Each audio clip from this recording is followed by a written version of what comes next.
Et bienvenue à tout le monde. Donc, on est donc aujourd'hui vendredi, donc le jour de Vénus. Que signifie Vénus? Donc oui, pour ceux qui ne sont pas au courant, voilà, on est dans la thématique de Jyotish. Jyotish, qui est cette science qui qu'on appelle aussi l'astrologie védique et qui est introduite dans l'autobiographie d'un yogi par Yogananda en racontant cette interaction avec son maître. Donc, je résume, son maître un jour lui dit, voilà, Mukunda, puisque c'est le nom de Yogananda, quand Yogananda est jeune, Mukunda, pourquoi tu ne portes pas un bracelet euh, astrologique? Et ici commence donc un dialogue qui nous permet finalement de comprendre, c'est-à-dire c'est une manière aussi pour Yogananda de nous introduire à cette science. Pourquoi est-ce qu'il le fait? Parce qu'elle peut nous servir grandement. C'est-à-dire que on le voit dans le livre. En fait, si vous lisez ce chapitre, je crois que ça s'appelle Déjouer les étoiles en français.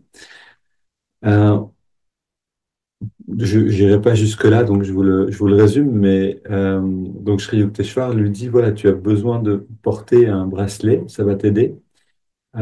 Et donc, donc Mukunda lui dit, mais je ne crois pas en l'astrologie. Et donc Sri Yukteswar lui dit, on n'a pas besoin de croire aux lois de la gravité pour être soumis aux lois de la gravité. Euh, les planètes agissent sur nous, qu'on y croit ou pas. Ce qui est important, c'est donc, de voir ce qui est vrai. Et donc cette approche très pragmatique qui est en fait présente dans tous les enseignements de la réalisation du soi, donc de la méditation, c'est est-ce que ces techniques fonctionnent? Est-ce que vraiment on a une conscience plus grande? Est-ce qu'on peut y accéder? Et donc, cette approche merveilleuse de Sri Yukteswar, très, très pratique, très simple, euh, il l'exprime dans ce dialogue en lui disant, voilà, en fait, je vais vous dire un petit peu plus, mais tu as besoin maintenant d'une aide et tu vas voir que dans, je ne sais plus combien il lui dit, je crois 3 semaines ou un certain nombre de semaines, Euh, tu viendras me voir avec une grande douleur d'estomac ou quelque chose comme ça. Je ne me rappelle plus bien les détails. Et donc, Mukunda, donc le jeune Yogananda, dit, OK, ben, je vais faire vraiment ce que me dit mon maître, bien sûr. Et donc, il fait tout ce qu'il faut. Et en effet, les prédictions de Sri Yukteswar arrivent. Pourquoi est-ce qu'elles arrivent? Parce que Sri Yukteswar a cette intuition complètement ouverte, c'est-à-dire qu'il peut voir, et ça c'est vraiment une expérience intéressante aussi. Une fois on allait voir un médium, et puis on allait voir un astrologue. Et ça s'est passé à peu près au même moment, peut-être à une semaine de différence. Et c'était très intéressant ce que l'astrologue nous disait. Donc on est d'abord allé voir le médium, ensuite l'astrologue en astrologie védique. Et donc, le médium nous a prédit certaines choses parce qu'on avait besoin, en fait, de faire un choix dans notre vie. Est-ce qu'on va vivre dans une communauté Ananda? Est-ce que non? Est-ce qu'on a besoin plutôt d'aider à en créer une en France? C'était vraiment une question qui se posait pour nous. Et le médium nous a répondu très justement, en fait, hein. On a pu voir ensuite que les choses se sont confirmées et il nous a beaucoup aidé à choisir. Euh, c'est aussi grâce à lui qu'on a pu vraiment sentir plus facilement que c'était ici pour nous. Et on est allé voir l'astrologue, et puis l'astrologue nous a dit finalement les mêmes choses, mais en regardant dans la carte des étoiles. Et donc, quand on a dit à l'astrologue, à notre ami astrologue, c'est drôle parce que tu nous dis finalement la même chose que le médium, il a dit, ça confirme euh, que cette science est valide. Et donc, ça lui faisait plaisir aussi d'entendre que lui pouvait s'en servir correctement. C'est-à-dire que celui qui a l'intuition entièrement développée, peut lire directement dans le temps. Ok, c'est quelque chose qui nous paraît étrange, mais c'est une perception qui est possible. Et celui qui n'a pas cette intuition complètement développée peut lire dans une carte astrologique de la même manière. Alors, de la même manière, plus son intuition est développée, et plus il va pouvoir s'appuyer sur une carte pour comprendre et sur son ressenti pour comprendre en fait la vie de la personne. C'est pour ça qu'un astrologue un astrologue pour lire une carte, va aussi méditer sur cet horoscope, va aussi méditer sur la vie de la personne, va essayer de rentrer intuitivement en contact, en plus de juste regarder les symboles des maisons, etc. Euh, Ok, donc quelques mots sur ce qu'on s'est dit, ce qu'on a vu, je veux dire, hier.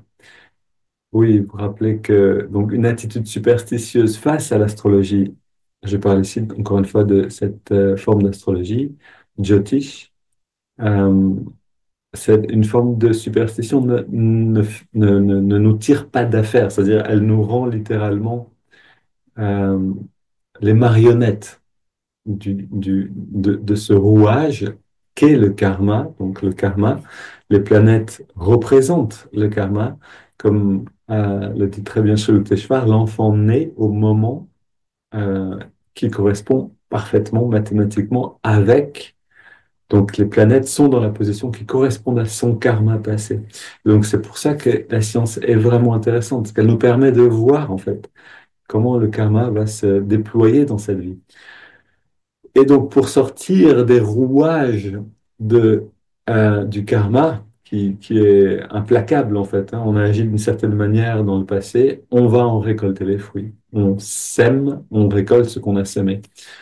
Dans toutes les traditions, on trouve cet enseignement, puisque c'est simplement une vérité universelle.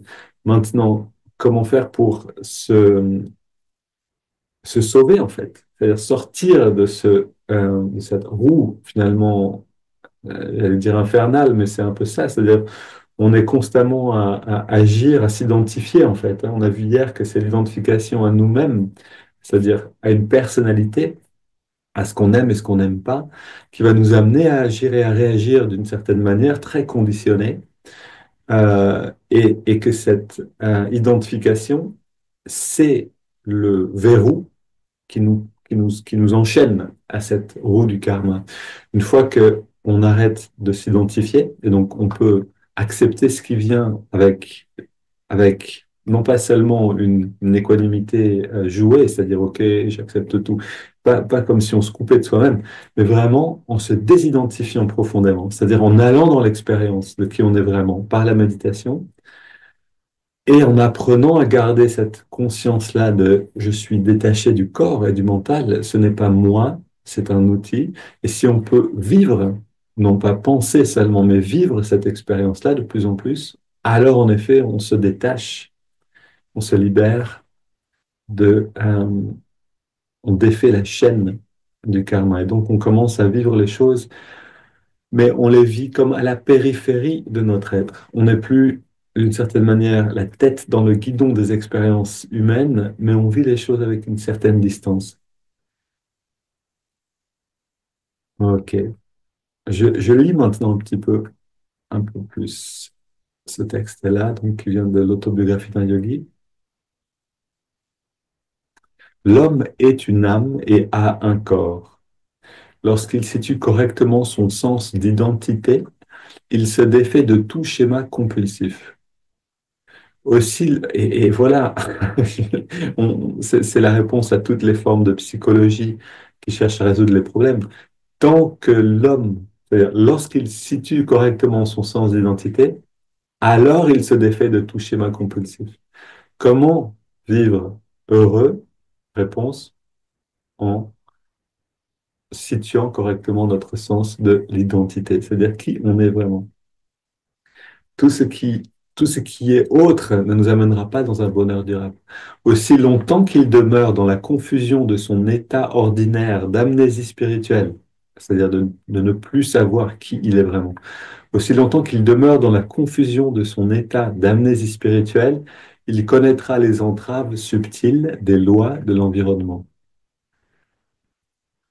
Ok, ces entraves subtiles que sont les vibrations, en fait, littéralement le rayonnement des planètes, il est subtil, on ne le sent pas, mais il conditionne notre vie et il détermine aussi en grande partie notre environnement. Donc je continue. Dieu est harmonie. Alors on avait lu tout ça. Euh, le dévot qui se met à l'unisson avec le divin ne commettra jamais aucune action erronée. Ces actions iront naturellement de concert dans le sens des lois astrologiques. Ok, on a vu ça déjà, je vais un peu plus loin. Et donc voilà, ah, voilà, j'y suis là. Par la prière et la méditation profonde, c'est toujours Sri Yukteswar qui parle, l'aspirant spirituel communie avec sa conscience divine. Il n'existe aucune puissance qui soit supérieure à cette protection intérieure. Et donc, à cette phrase, répond Mukunda, alors, cher maître, pourquoi désirez-vous que je porte un bracelet astrologique? Le, beaucoup d'esprit, ce jeune Yogananda, puisque finalement, la protection divine est la plus puissante et que je suis déjà dans ces pratiques constamment et que je suis avec mon maître, donc avec vous, pourquoi est-ce que je devrais porter un bracelet astrologique? Je hasardais cette question après un long silence au cours duquel je m'étais efforcé d'assimiler le noble commentaire de mon maître. Réponse de Sri Yukteswar, ce n'est que lorsqu'un voyageur a atteint son but qu'il peut, à raison, se démettre de ses cartes. Durant le périple, il tire parti du moindre raccourci opportun. Les anciens rishis, donc les anciens voyants, les anciens yogis, ont découvert de nombreux moyens permettant d'écourter l'exil de l'être humain au sein de l'illusion. La loi du karma comporte certains engrenages qui se laissent habilement ajuster par les doigts de la sagesse. Et, et ici, un intérêt majeur de cette science, Jyotish, l'astrologie védique, c'est que, en effet, on a les remèdes astrologiques. Donc, d'un côté, on peut voir comment les choses vont s'épanouir dans notre vie. Quelles sont les expériences par lesquelles on va devoir passer? On peut un peu les comprendre en regardant un horoscope et en comprenant aussi ces lois-là qui se manifestent dans l'horoscope, puis avec l'intuition, en allant chercher. Mais on peut faire plus que ça. Si on voit qu'une période vraiment difficile arrive, on peut proposer ce qu'on appelle ces remèdes astrologiques. Donc des moyens, en fait, et ici la phrase qui vient le dit très bien, tous les maux de l'homme découlent de quelque transgression à la loi universelle. De même qu'une maison peut être munie d'une tige de cuivre pour absorber la foudre, de même le temple corporel peut bénéficier de mesures protectrices variées. Voilà, je ne vais pas plus loin, mais c'est bien de ces mesures-là dont on parle. Alors, il y a différentes choses. Les mantras, c'est une merveilleuse manière de se renforcer, de renforcer le bon en nous et aussi de créer en fait un changement dans notre, littéralement, magnétisme, dans notre aura pour attirer quelque chose de bon et se protéger de ce qui est négatif pour nous.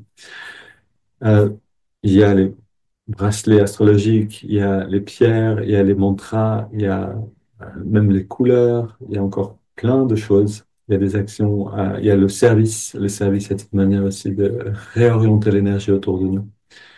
Beaucoup de moyens de faire, mais pour ça, on a besoin de voir un astrologue et de lui poser ces questions, enfin de voir en fait toute la carte et de comprendre à partir de là ce qui est nécessaire pour nous personnellement. Ok, on va terminer maintenant avec le commentaire. Euh, voilà, j'irai pas à nouveau dans l'astrologie la semaine prochaine. On va parler d'autre chose. Donc, je rappelle simplement aujourd'hui, dernier jour de la semaine pour les méditations guidées, que oui, je propose des consultations euh, en Jyotish au bénéfice de l'association Ananda francophone. Et donc, bienvenue pour ceux que ça intéresse. Maintenant, allons dans la pratique, puisque c'est le meilleur de tous les remèdes. Libérons-nous de notre identité limitée. Prenons une grande inspiration et on expire naturellement.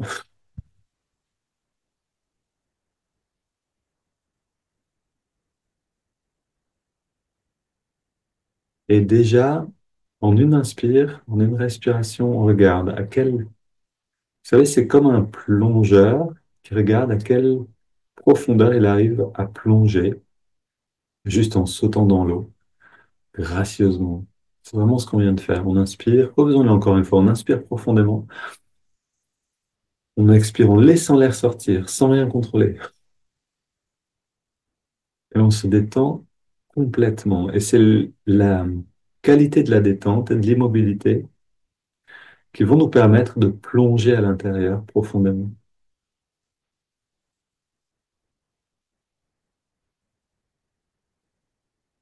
Pour ceux qui pratiquent régulièrement, vous pouvez voir que vous pouvez sans doute plonger profondément déjà en une respiration. On est habitué à se détendre profondément. On sait le faire, on apprend à le faire. Maintenant, prenons le temps d'étirer le dos. On inspire, on entrelace les doigts.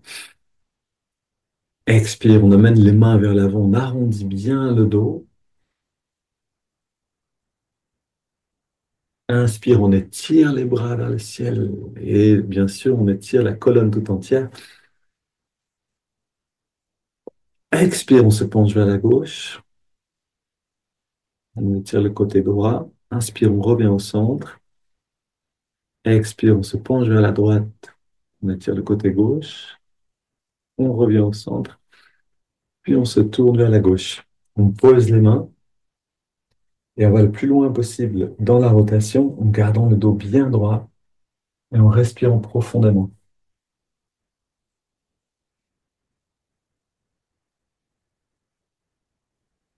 On revient au centre. Inspire, on étire vers le ciel. Expire, on se tourne vers la droite. On pose les mains, on va plus loin. Déjà, on peut s'entraîner, s'habituer à regarder les mouvements du corps avec un certain détachement.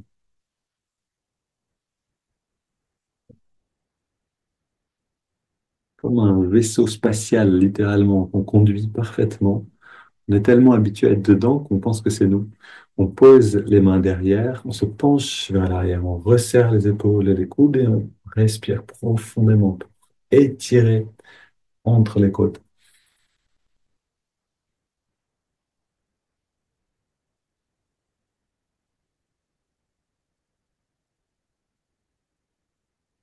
Ok, on revient au centre, les mains sur les cuisses, paume vers le ciel, le dos est détendu, les yeux fermés, regard légèrement dressé.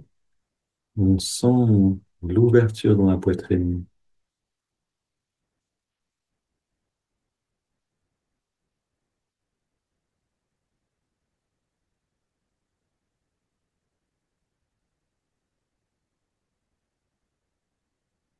Et on prend maintenant une quinzaine de respirations profondes. On inspire par le nez profondément, puis on expire par la bouche en laissant l'air sortir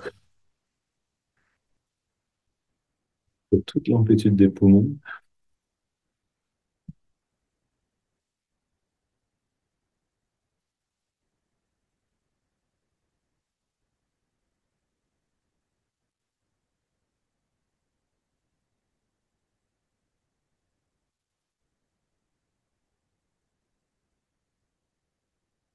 Cinq dernières, donc respiration très profonde.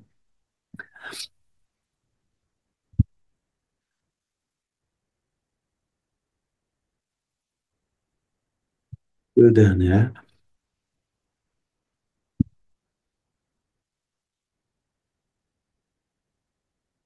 Et on inspire lentement, bien lentement, en restant très détendu. Profondément, on inspire.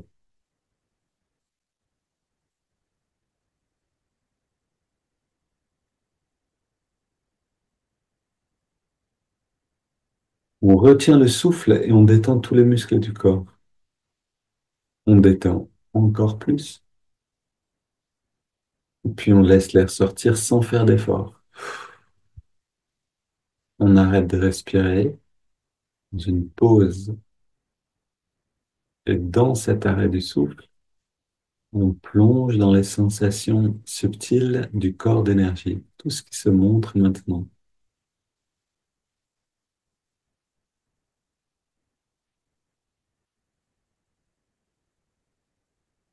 On apprécie pleinement ces sensations-là.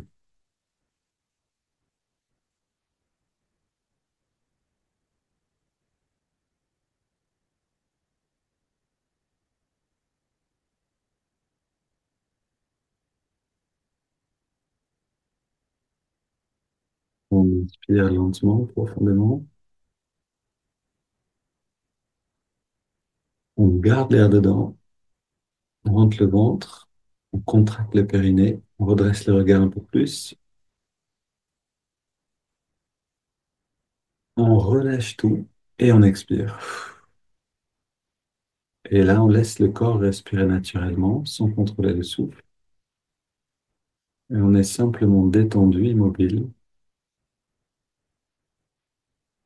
encore dans l'écho de cette perception améliorée du corps d'énergie. On se familiarise avec ce corps, avec cette perception. Des fourmillements, une sensation d'espace.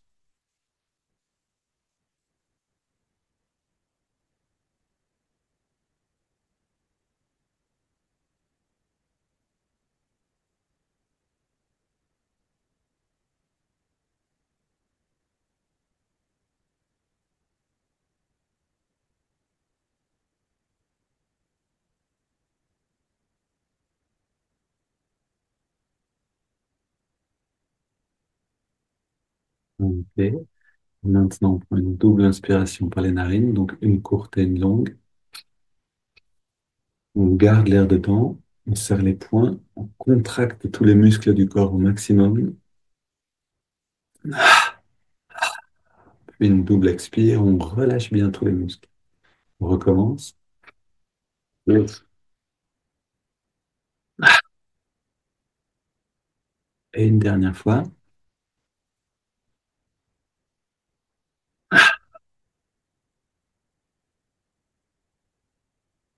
On reste très détendu. Et dans cette détente, dans cette immobilité, et dans l'idéal, dans cette perception du corps d'énergie, puisque c'est ça qui va beaucoup nous aider ensuite à guider l'énergie de manière consciente avec le souffle. Donc dans cette détente, on inspire par les narines sur 5, en ressentant pendant toute l'inspiration, en imaginant ou en ressentant l'énergie remonter le long de la colonne jusqu'à la jonction des sourcils. C'est parti, on inspire.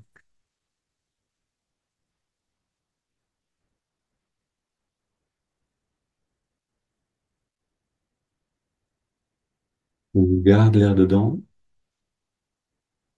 toute la tension dans le lobe frontal, à la jonction des sourcils, pour attirer l'énergie vers l'œil spirituel. Puis on expire, on sent un bien-être, comme un rayonnement qui part de là-haut, qui va à travers tout le corps. Inspire à nouveau,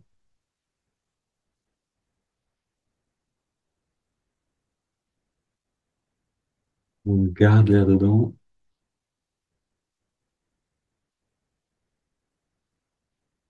expire,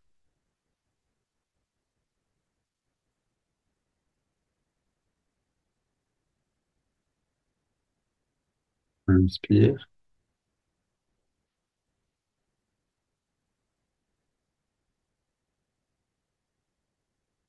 on garde,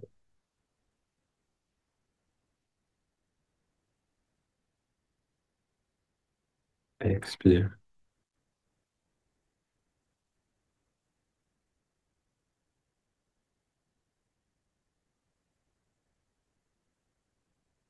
inspire.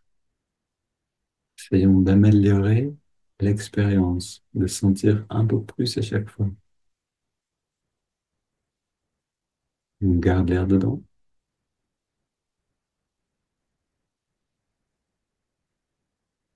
on expire,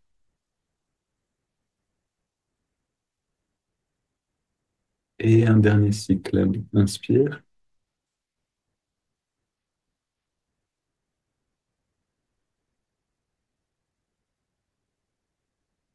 on retient le souffle,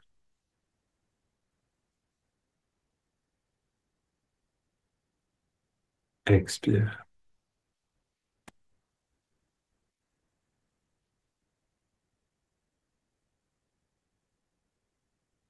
On prend maintenant une grande inspiration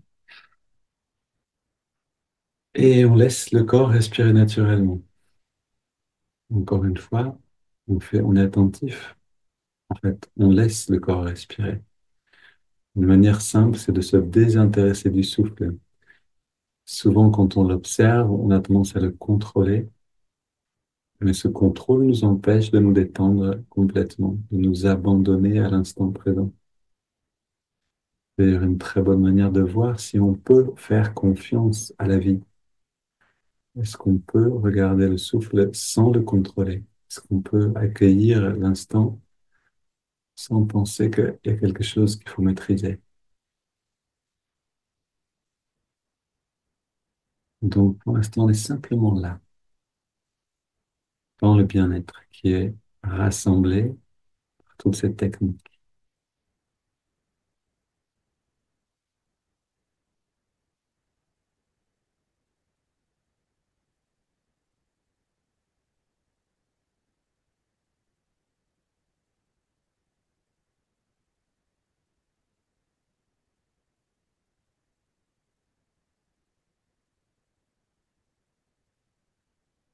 Et donc, on prépare le corps, le mental, on prépare aussi le cœur avec un chant. Vous pouvez encore une fois chanter les yeux fermés, intérioriser mentalement simplement, même si je prends la guitare pour accompagner, d'amener le chant vers l'intérieur. On pratique ça en ce moment.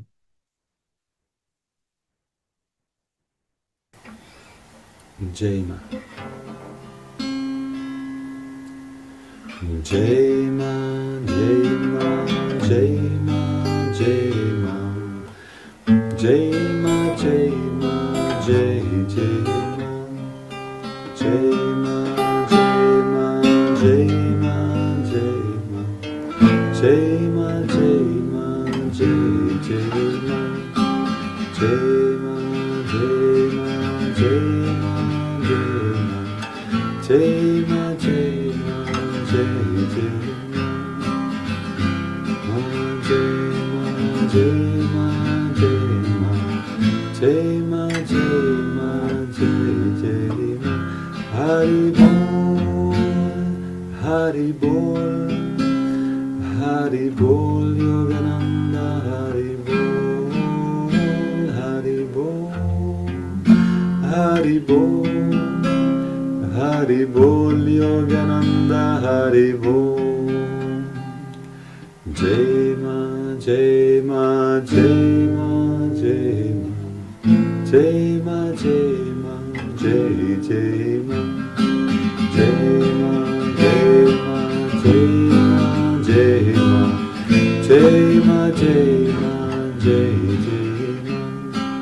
Jaima, Jaima, Jaima, Jaima. Jaima, Jaima, Jai, Jaima. Jaima, Jaima, Jaima, Jaima. Jaima, Jaima, Jai, Jaima.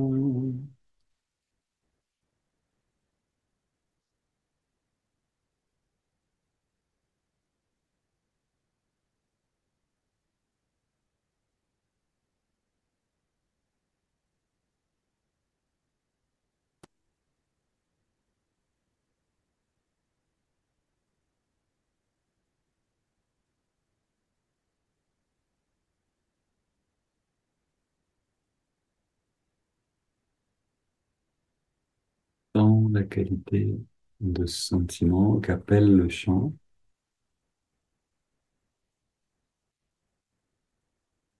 puisque c'est avec le cœur seulement qu'une méditation nous fait faire un pas en avant. Comme le dit Sri Yukteswar, sans l'amour naturel du cœur, l'aspirant spirituel ne peut faire un pas en avant, spirituellement parlant.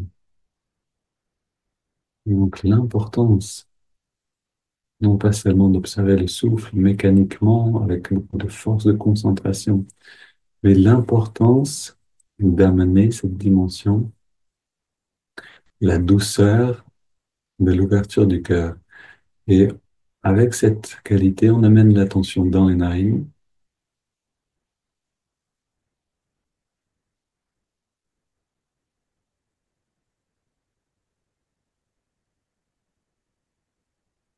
Et on trouve l'endroit dans les narines où on sent l'air le mieux. La fraîcheur de l'inspire, à cet endroit-là, la tiédeur de l'expire, on ressent toutes les nuances de l'expérience du souffle dans les narines.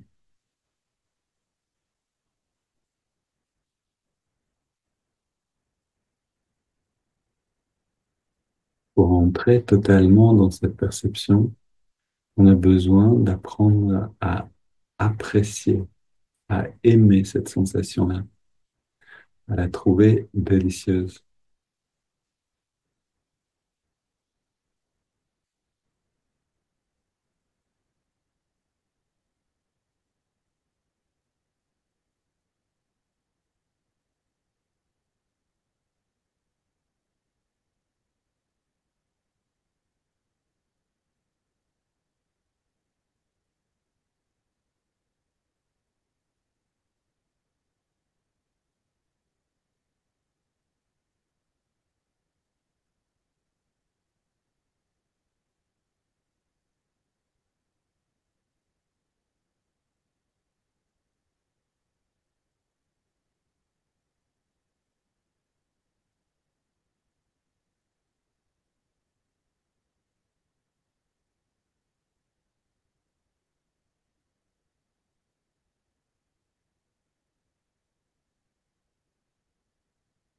Ok, maintenant on ajoute le mouvement de l'index de la main droite à chaque inspiration naturelle. Donc la paume vers le ciel, la main est posée sur la cuisse.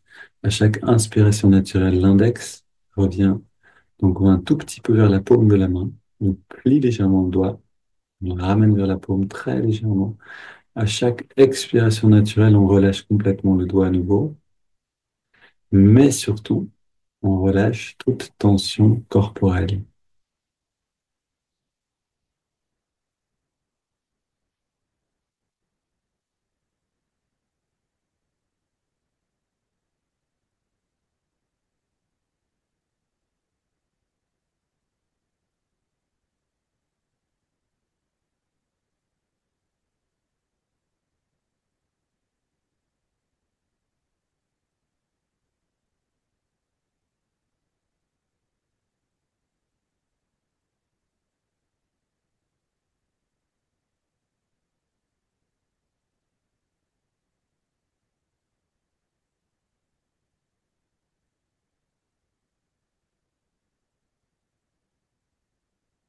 Et donc, exactement comme on a appris à entrer dans le souffle, de la même manière, on apprend à entrer dans la détente. On apprend à détendre de plus en plus profondément tout le corps à chaque fois qu'on expire.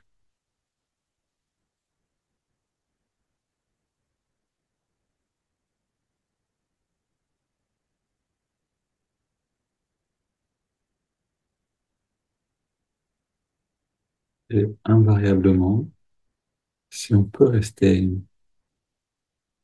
attentif au souffle, et à un moment, si on arrive à se détendre suffisamment, on va faire l'expérience d'un grand bien-être.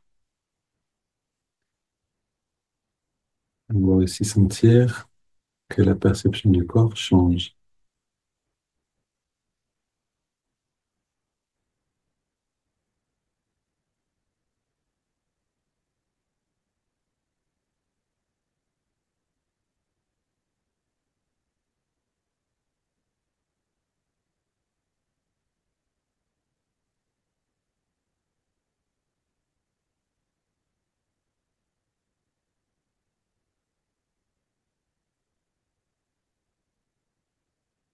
On se libère petit à petit, jour après jour, d'une, d'une,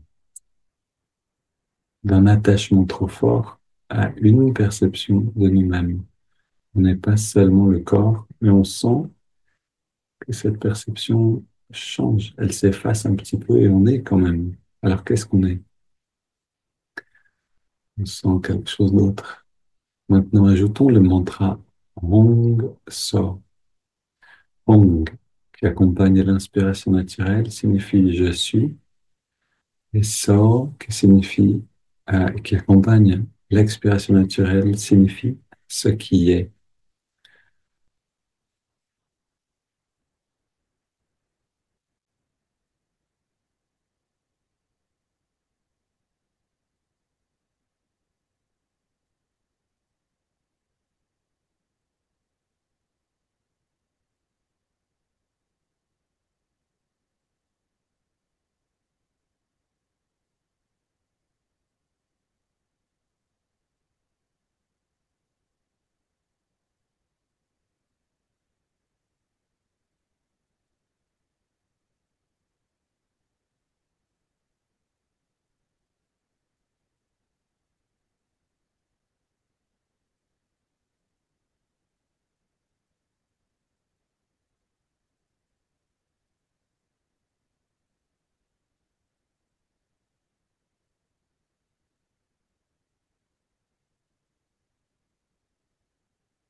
On reste attentif comme un pèlerin sur le chemin qui connaît le chemin vers la source. On reste attentif aux signes, aux endroits qu'on reconnaît. On reste attentif à la perception qui change.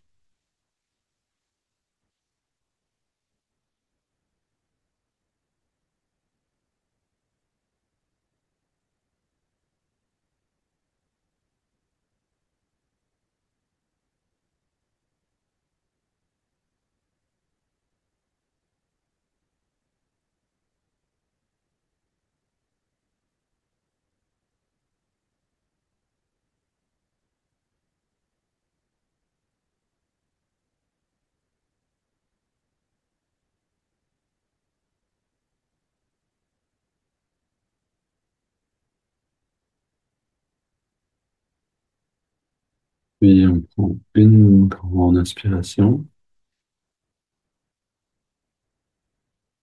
On expire en 3 fois et on arrête un petit instant de respirer. Juste une pause de détente, de liberté.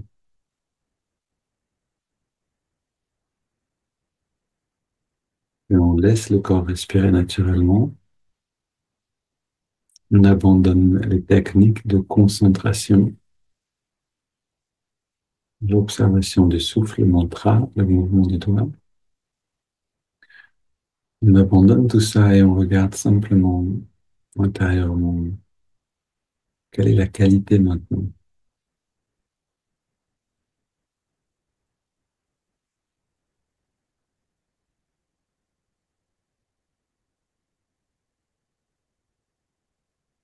Si on sent un peu de calme ou une joie tranquille ou un sentiment de satisfaction, tranquillité, alors on regarde ce sentiment et on le laisse s'épanouir pleinement, comme une lumière qui rayonne de l'œil spirituel et qui vient dans chacune de nos cellules.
Et quand les pensées nous emmènent avec elles, on revient patiemment, tranquillement à l'observation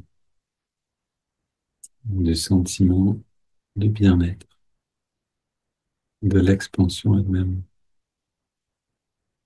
Et à chaque fois qu'on retourne, on se rend compte qu'on était parti dans les pensées. C'est une grande victoire.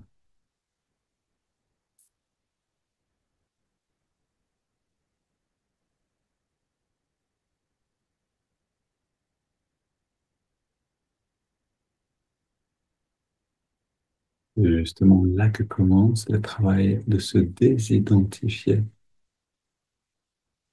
et de se réidentifier avec quelque chose de bien plus grand. Alors, une belle journée à tous. Restez dans cet état encore. Soyez dans l'expansion tant que vous sentez le bien-être en vous. Amenez-le avec vous dans la journée et bienvenue demain matin à 9 heures à tous ceux qui souhaitent participer au satsang. Belle journée à tous.